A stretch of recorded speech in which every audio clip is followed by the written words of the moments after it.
His hand quickly covered my mouth as I lowered myself onto him, stopping the loud gasp that almost escaped my lips.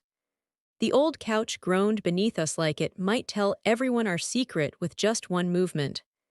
My dress bunched up around my waist, the rough fabric scratching against my skin, while Adam's tight jeans pressed into my legs.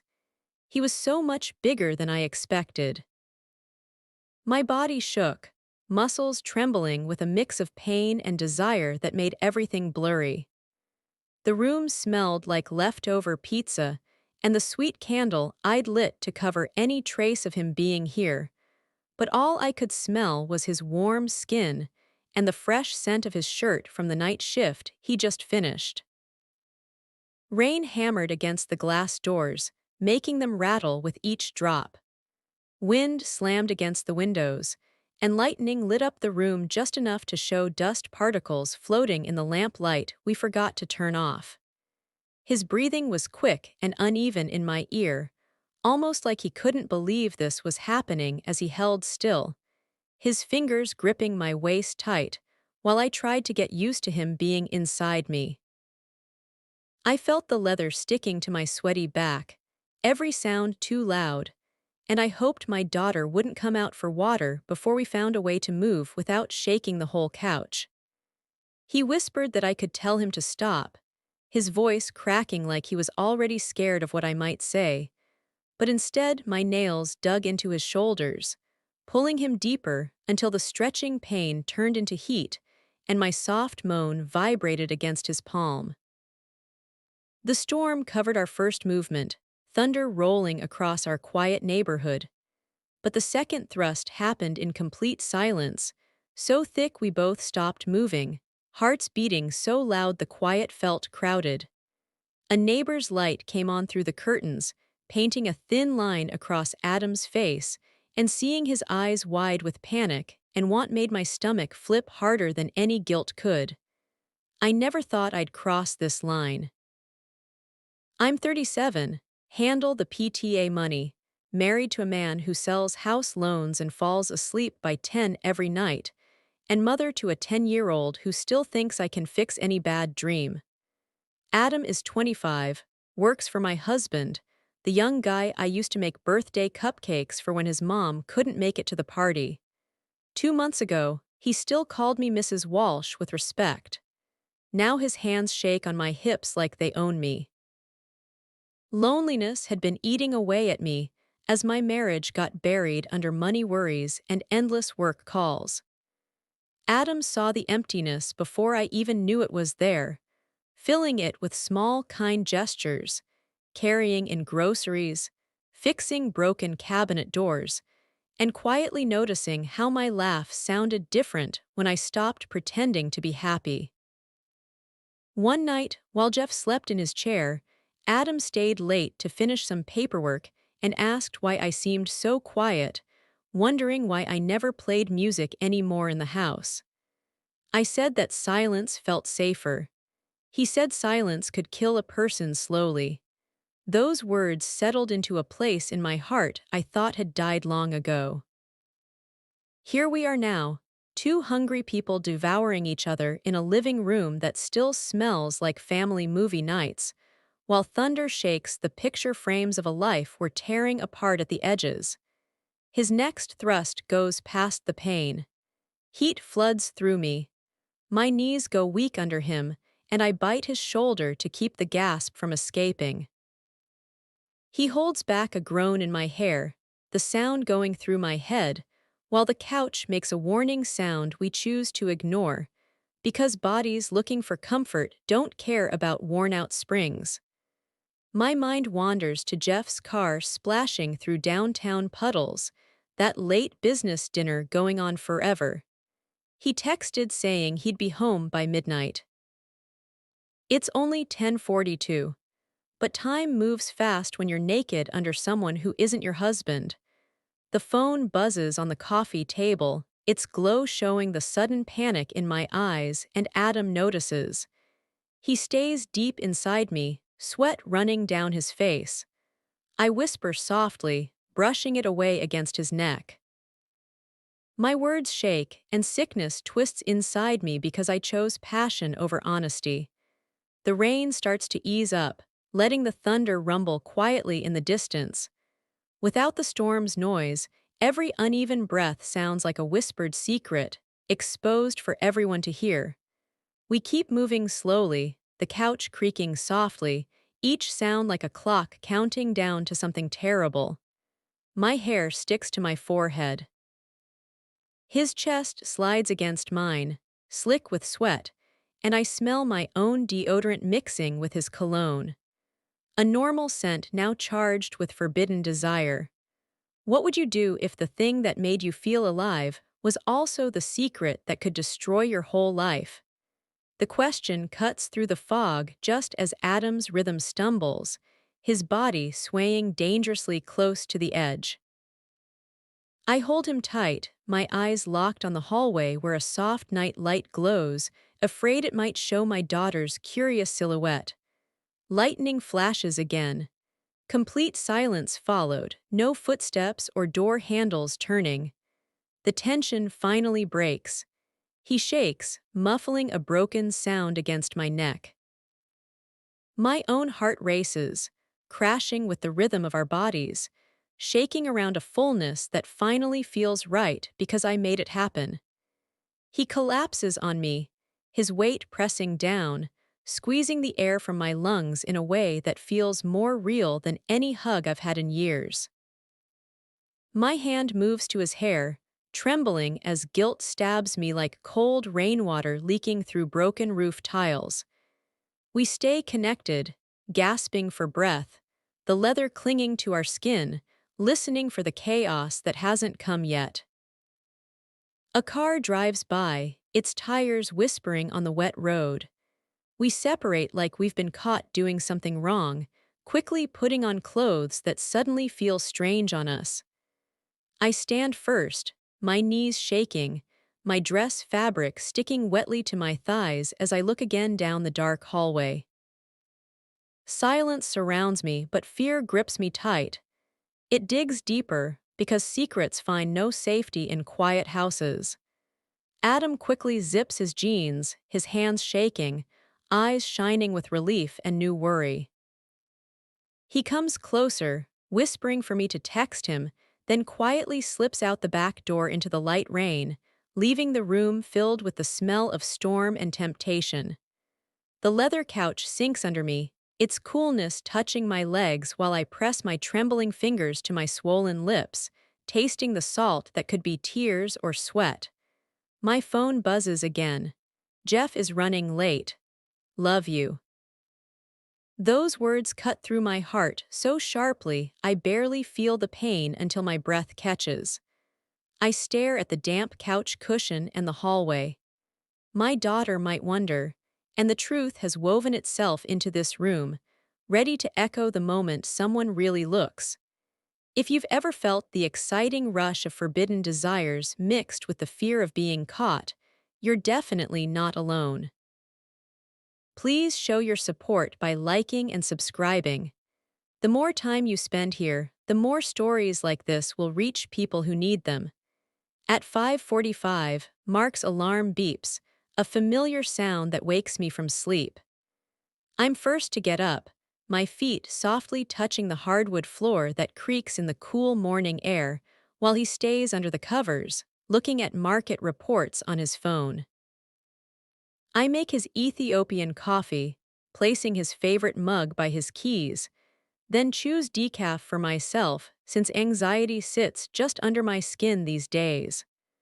From the kitchen window, I watch our spaniel's nose explore the duet grass as sunrise paints the fence a soft pink color that almost feels hopeful. By 6:30, the house becomes a busy hub of morning activity. Cereal bowls clink together in a symphony of morning chaos as the dog barks at garbage trucks rumbling past. Through it all, my daughter's voice cuts through, frustrated, declaring once again that her math folder has disappeared. I find it hidden under her bed, covered with stickers that remind me of the guilty thoughts stuck in my mind. Mark kisses my forehead, not noticing the chill that settled over me. I sink into the warmth of his suit jacket as he reminds me he'll be late for the business meeting. I nod, tying my robe tighter, already planning the day's lies in my head. Once the garage door closes, silence falls like heavy curtains, and our safe suburban house feels huge in ways that make my ears ring.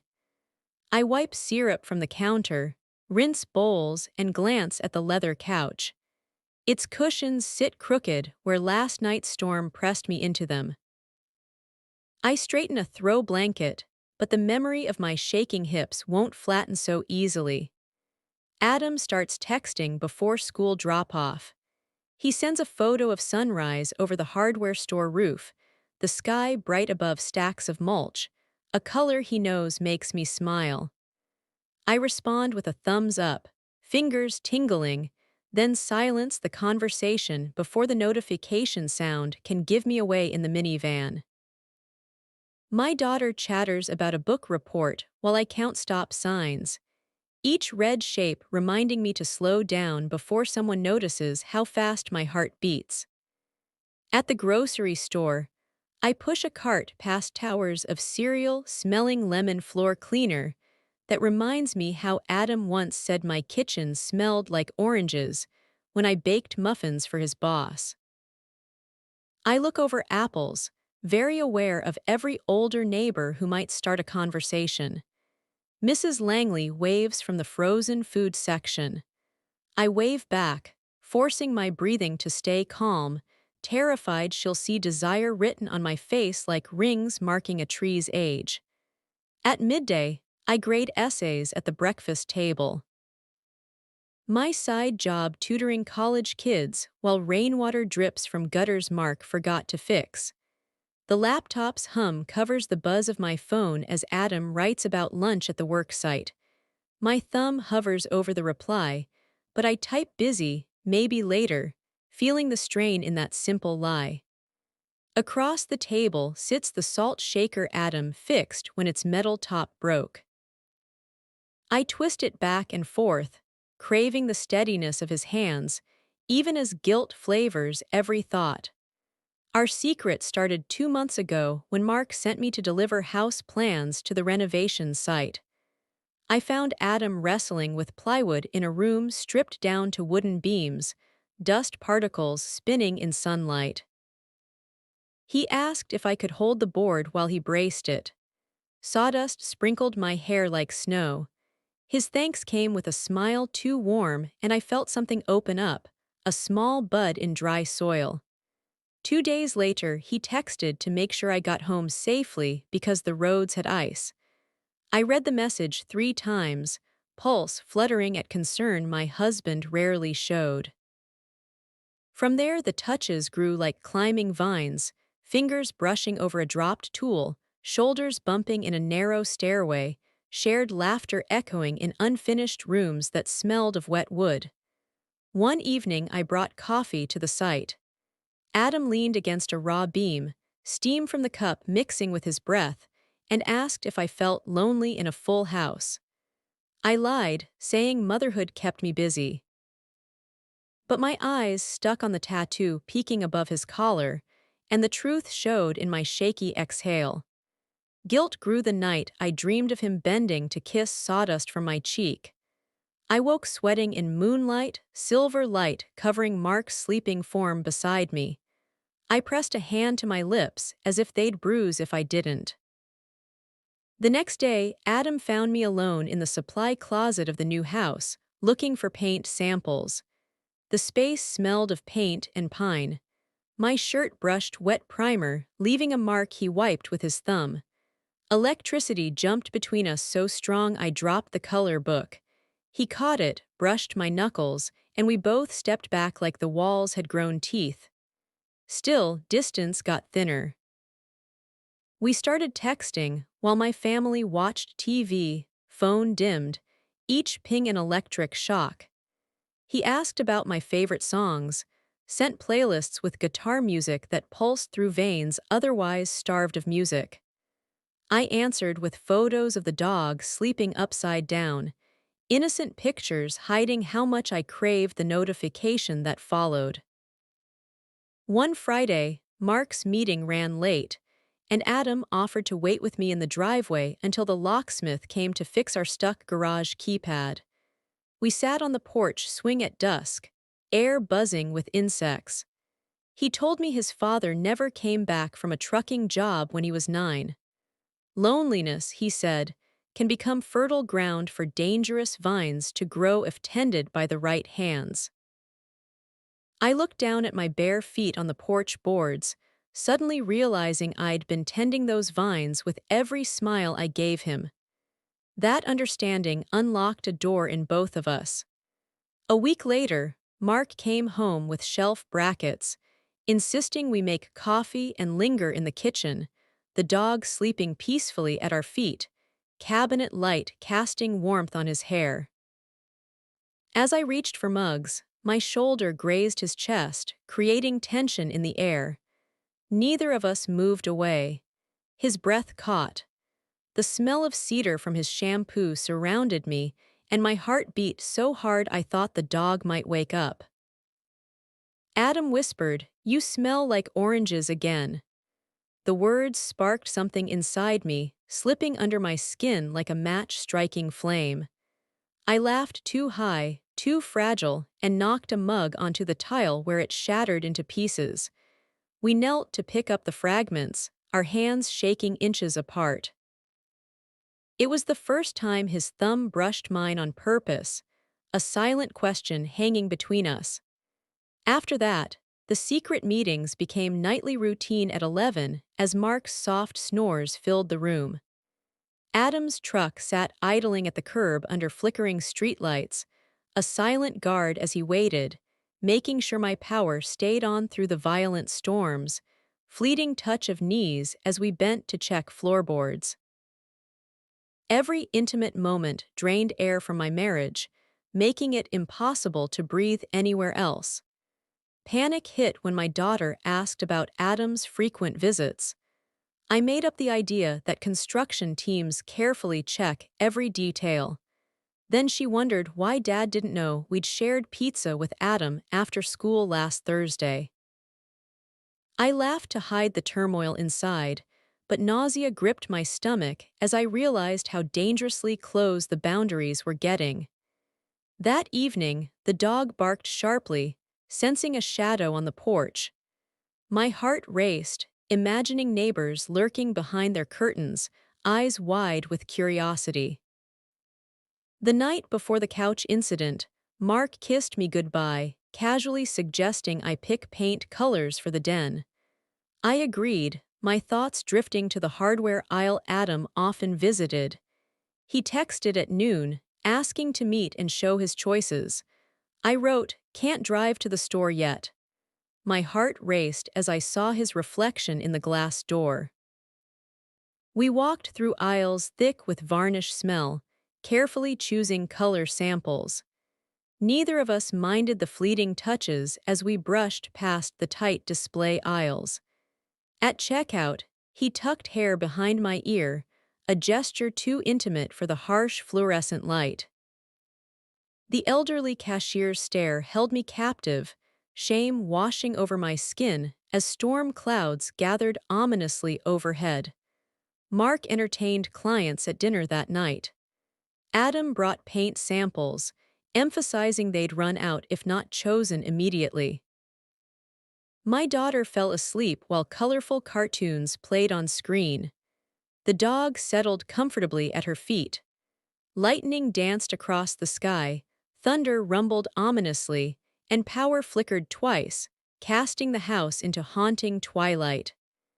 Adam spread the samples on the coffee table, his hand hovering just above mine, the couch groaning as we settled in, the room thick with charged air of an approaching storm.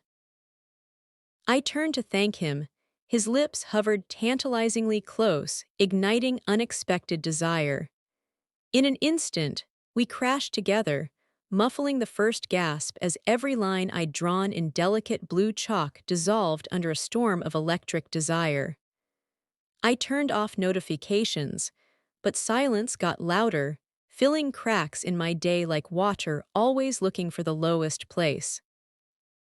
Adam sent playlists with mysterious titles like Hold Breath, Stop Looking. I listened in the car, volume low, every bass line poolsing in spots my wedding vows used to occupy. At red lights, I'd picture his hands on the steering wheel beside mine, phantom warmth so vivid I once whispered his name before catching myself. Mark's new project meant late nights, leaving me to drive the kids from soccer to math club. Each drive home passed the renovation site where Adam's truck sat under a lone security light.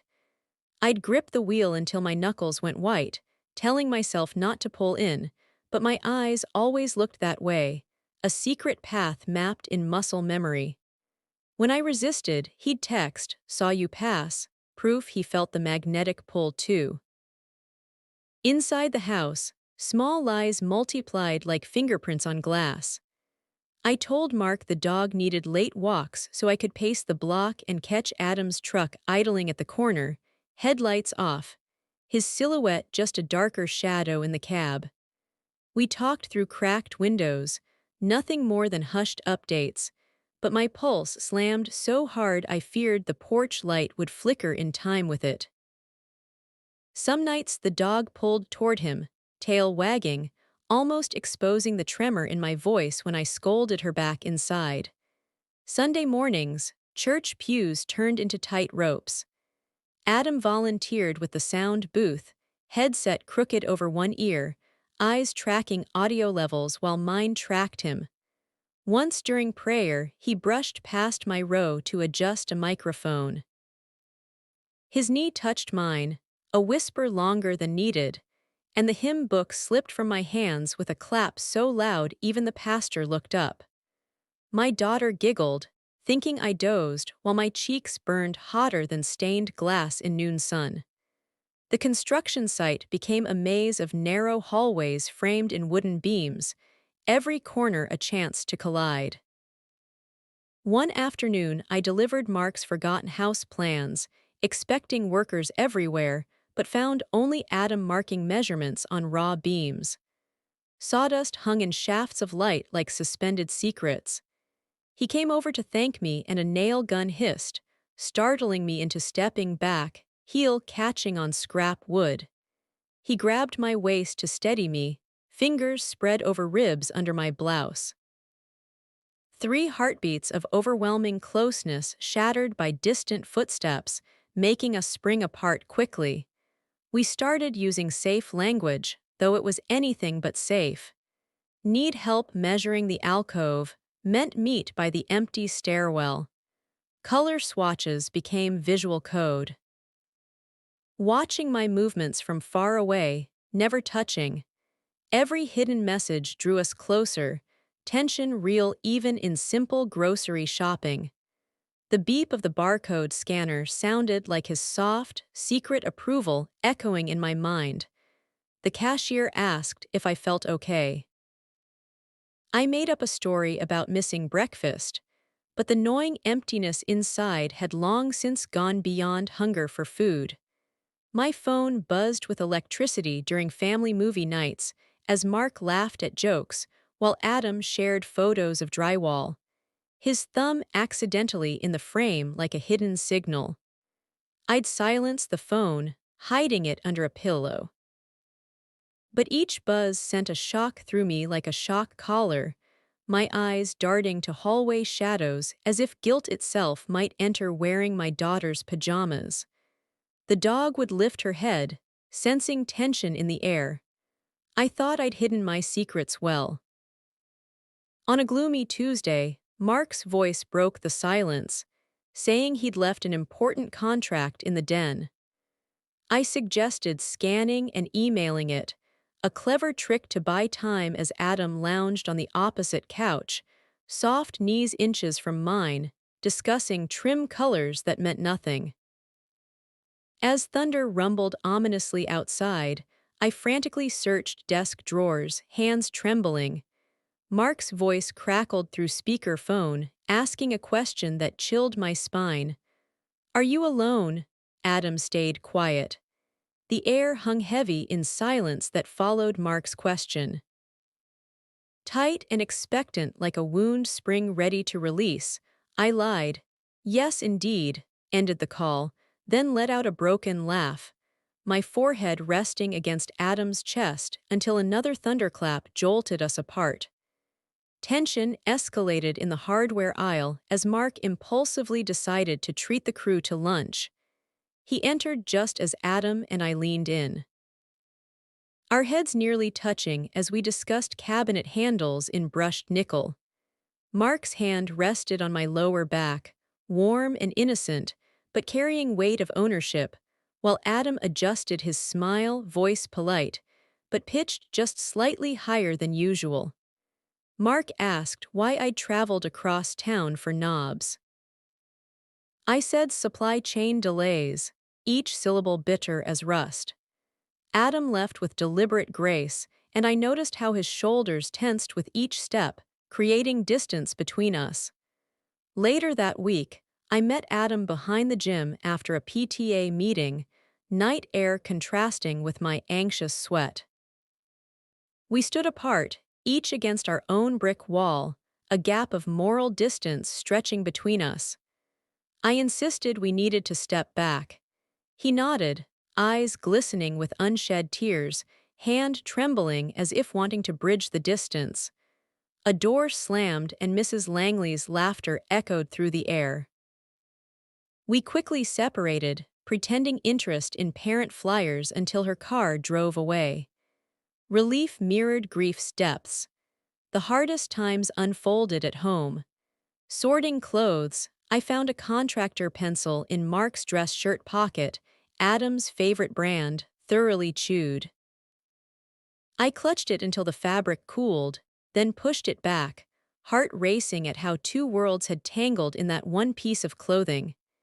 That evening, Mark thanked me for the neat shirt stacks, unaware he carried Betrayal's mark on his own chest. Before bed, I'd linger by the dark living room window, phone clutched tight, thumbs poised over unsent apology texts floating in my mind. Adam often chose the street's secluded corner to park. His headlights dimmed, engine humming softly before he slipped away into night. I stayed watching his fatting tail lights, vision blurred by tears, wrestling with conflicting desires of wanting him to stay or finding strength to say goodbye forever. Each option loomed like a reckless dive into chaos. The approaching chaos unfolded on a sunny Saturday as my daughter stormed into the den, gripping Adam's baseball cap hidden among couch cushions after a late-night paint consultation. Mark took the cap, brow creasing at initials on the brim, asking when Adam had been here last. My pulse slammed. I stammered about hardware returns. Mark shrugged but set the cap on his desk, promising to return it. I spent the night staring at that cap through the office door crack, certain it would shout the whole story before sunrise. Mark's flight canceled the next morning, his annoyance bouncing across the kitchen while coffee dripped too slowly. He waved Adam's cap, asking why I hadn't returned it yet. My excuse about PTA chaos came out brittle. He snapped that loose ends make him look sloppy to investors, then stormed upstairs for a conference call. The argument left me shaking, apron strings knotted, heartbeat hammering hard enough to drown the coffee maker. I texted Adam that I had his cap and needed to drop it by the new house before lunch. His response came quickly. Just under a minute. Site inspector arrives at 2. The words sounded like a door creaking open in a dark hallway, already leaning into shadows. Rain started falling midway through the drive, heavy drops pounding the windshield as wipers struggled to keep up, their squeaks echoing in the confined space. The half-framed house stood ominously at the end of a gravel drive, its wraparound tar paper fluttering like dark flags in the breeze. I parked under a lone oak, engine humming softly, cap gripped tight in my lap. For 5 breaths, I told myself to leave it on the seat and just drive away. On the 6th, I found myself walking through muddy paths, heart racing louder than the downpour around me. The smell of sawdust mixed with damp pines surrounded me. Exposed beams framed a narrow hallway leading to the makeshift storage room where paint cans stood like silent witnesses, stacked high like secrets waiting to be discovered. Adam lingered, sleeves rolled up, blueprint tucked under one elbow, shoulders tense with unspoken pressure. He took the cap, flicked raindrops from its brim, then turned to me with a look that was both unspoken apology and challenge. I said Mark seemed suspicious, my voice shaking, and I saw Adam's jaw clench tight. Lightning danced through plastic-covered windows, casting jagged white stripes across his cheek. He suggested we should end this before emotions got too high. I nodded, stepping back, but my heels slipped on the slick tarp under my feet. His fingers grazed my elbow, sending thrills straight down my spine. His fingers lingered a heartbeat too long while mine wrapped around his wrist, feeling the pulse quicken beneath the surface. Thunder rolled ominously above, echoing the tension in the air. We found ourselves in a half-built shell, air thick with damp wood scent and simmering desire. He murmured we had just 5 minutes before the inspector, his breath laced with cinnamon gum scent brushing my ear. I shook my head yet drew closer, betrayal's taste hanging in the air like breath of life. He pushed me gently against stacked drywall sheets, the surface cold against my blouse. Rain drummed softly against the roof. Each drop gentle cover for sharp breath intake as his lips pressed mine with fervor that left marks. My hands slid under his damp t-shirt, brushing warmth and his tattoo's textured edge. He trembled, saying my name like it was secret sin. As he lifted me onto 2 overturned paint buckets, dust particles danced in air, leather tool belt thudding against plywood floor, the seat's edge pressing into my thighs, leaving bruises that somehow anchored me in the moment. He let his jeans sag, rain-soaked fabric slapping his boots, my skirt hiked up as he positioned himself between my knees, fingers trembling at lace that had only brushed cotton before. Thunder roared, sending shivers through air as the bare light bulb above us shook in response. With the first thrust, my breath rushed out, hips responding instinctively as sensation surrounded me, sharp memory of the couch fatting under this new intensity. I gasped sharply, back arching as drywall dust settled in my hair. He kept whispering, asking if I was okay. I embraced the ache, urging him further until sharpness faded into consuming warmth. Rain pounded relentlessly against tin roof panels, creating metallic symphony that drowned out subtle sounds of entwined bodies nearby. With each shift, harsh plastic scraping plywood echoed, a warning that sounded far too loud. I gripped his shoulders tight, teeth sinking into flesh, fear coursing through me at the thought of the inspector arriving too soon, discovering my knees spread wide around a man who wasn't my husband. His breaths came in jagged gasps, sweat scent mingling with cedar shampoo, curling in humid air. Lightning struck again, casting brief glow over saw blades resting on the workbench, their sharp edges glimmering with watchful intensity. He quickened pace, urgency real as the wooden frame groaned beneath us. I bit his shoulder, cotton softening my cries, salt taste mixing with fabric dye. The sound of a car door slamming echoed through air. We both froze, hearts racing as footsteps sank into mud, our voices drowned by relentless rain. Adam's hand pressed firmly over my mouth, echoing that intimate couch moment, while my pulse raced under his palm, just a breath away, hidden by thin plastic sheeting. Shadow figures moved toward the front porch. We stayed connected, him buried deep, my thighs trembling from effort. The inspector nodded casually to a figure, maybe the project manager, before footsteps faded into distant corridor. Rain pounded down, drowning truck ignition sound. As engines quieted, Adam's breath trembled through his body.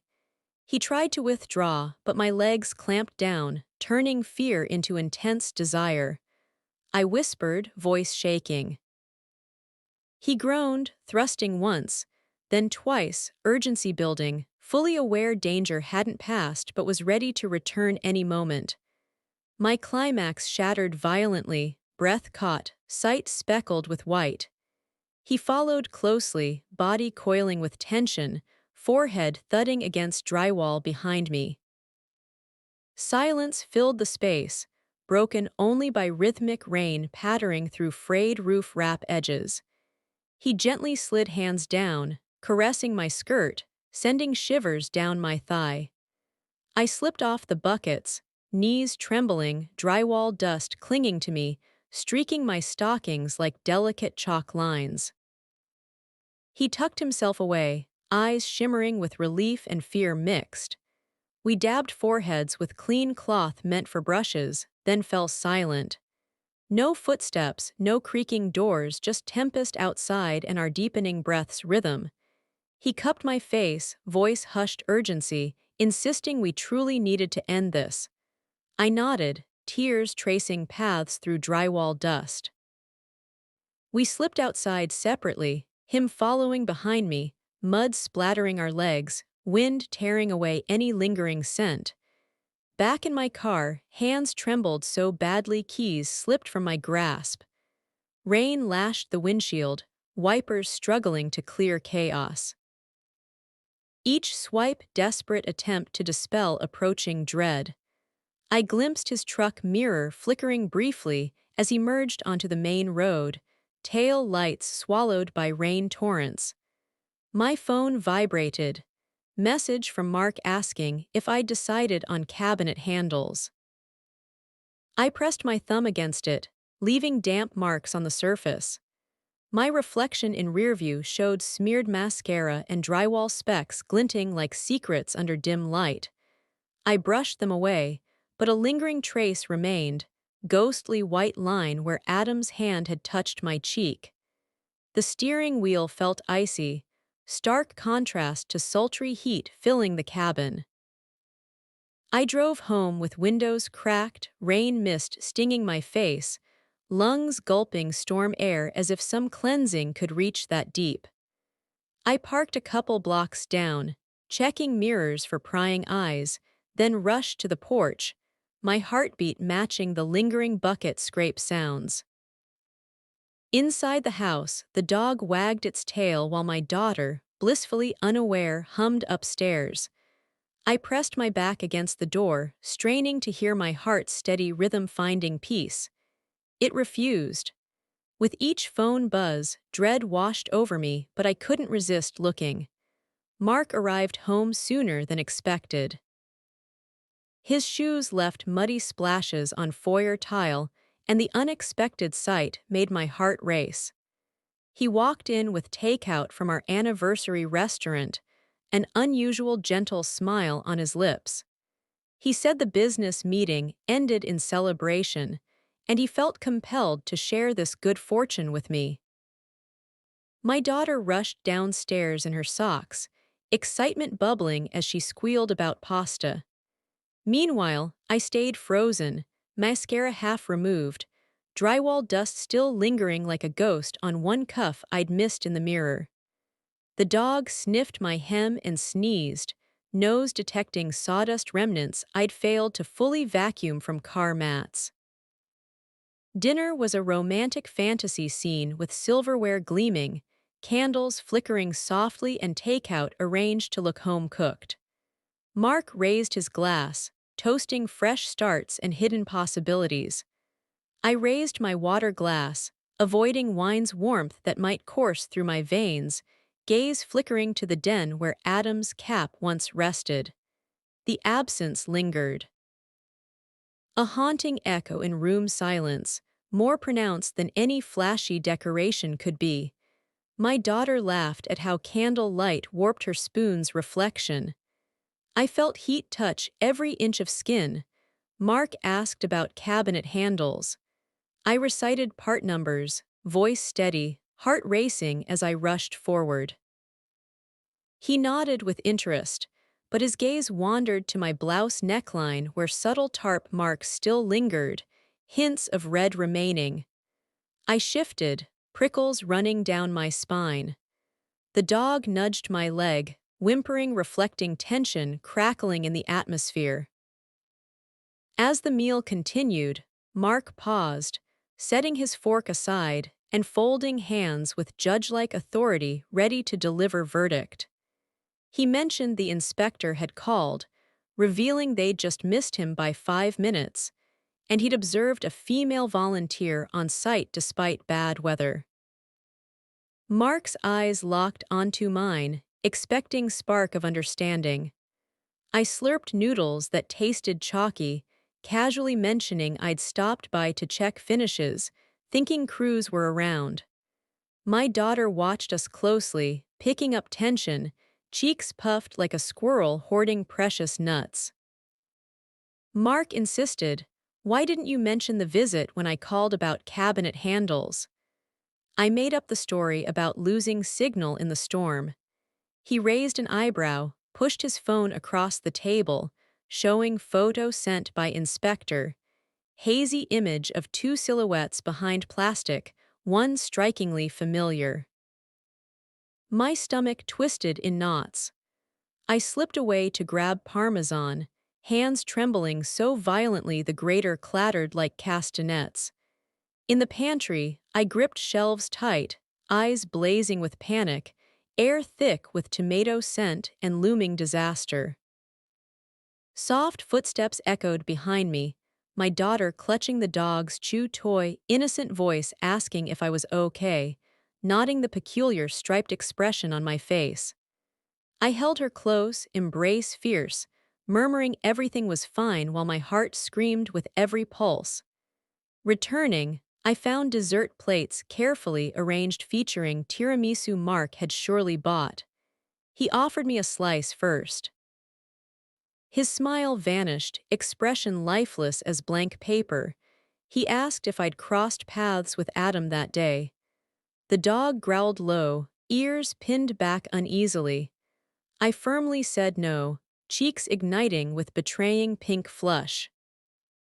Mark leaned back in his chair, rose with composed manner, instructed our daughter to take her dessert to the den for a movie.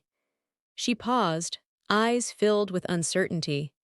He kissed her forehead softly, voice soothing whisper. As she left, oppressive silence surrounded the table, only soft candle crackling punctuating stillness. Michael's shoulders slumped down, his cold anger melting away into something much deeper and more painful. He asked me straight out if my heart truly belonged to David. I stared at the edge of my coffee cup, watching the water drops form around it, my throat feeling tight and dry, unable to say a single word. He moved closer to me, speaking in a quiet voice, telling me that the detective had also mentioned seeing a younger man around, which left both of us feeling shaken to our core. The sweet smell of the burning candle wrapped around me like a blanket, suddenly making it hard to breathe under its heavy presence. He said he had put together all the pieces from those late evening text messages and the strange cover stories about those sudden trips to buy groceries. I tried to hold onto my weak denials, but the tears streaming down my face told the real story hiding inside me. Michael's eyes weren't filled with rage, but instead showed a deep sadness that completely broke down any strength I had left to keep lying. I started to open my mouth just as bright car lights cut through the black darkness outside our window. David's pickup truck slowly rolled past our house, its red brake lights glowing like a final warning sign in the night. Michael caught my glance, and I could see the moment of understanding wash over his face, turning his grief into burning anger. He walked toward the front door with determination in every step. I rushed after him, grabbing onto his shirt sleeve with desperate fingers. He jerked away from me, his voice shaking with emotion. He said he thought I was looking for comfort, not destruction. The heavy rain beat down hard on our porch roof as he stepped outside, shouting David's name into the empty street below. The water soaked through his dress shirt, the wild storm matching the chaos of that night on our living room sofa. But this time, there were no more hidden truths left to discover. David hit his brakes hard, the white reverse lights glowing like warning signals before he pressed the gas pedal, his tires squealing against the wet road as he disappeared into the darkness. Behind the neighbors' window blinds, shadowy figures moved around, lit up by the soft glow from their house lights. Michael stood there in the pouring rain, his hands clutched in his hair, while thunder rumbled overhead in our quiet neighborhood.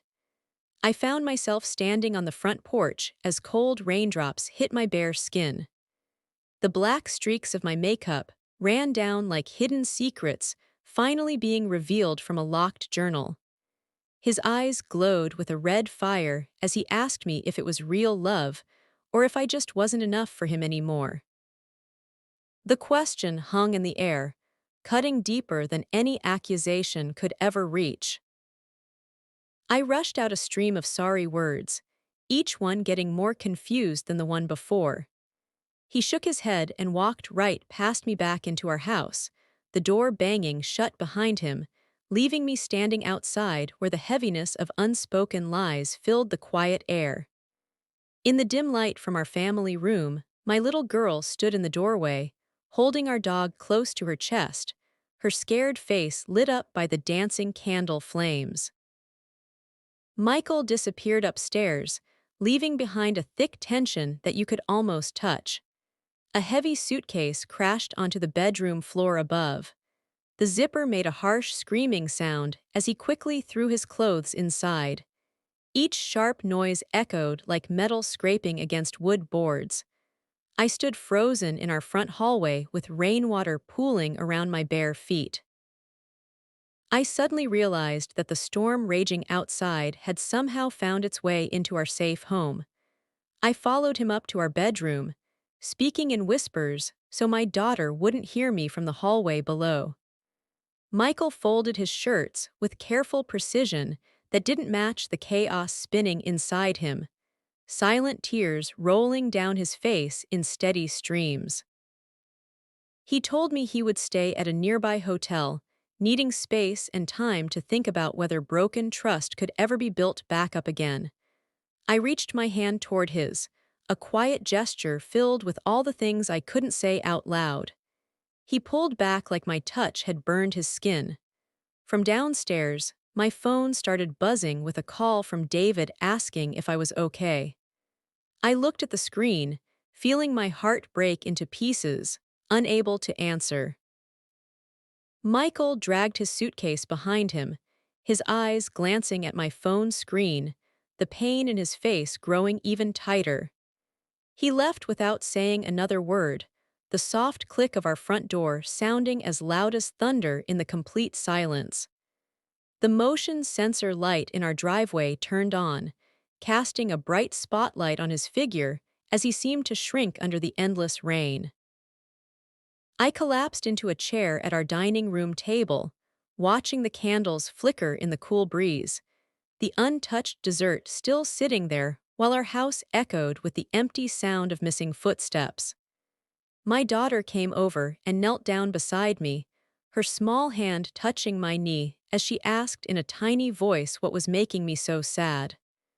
I made up a story about Daddy having important work to do, but she didn't believe my words. Kids have a special way of sensing the truth, just like animals can smell things we can't detect.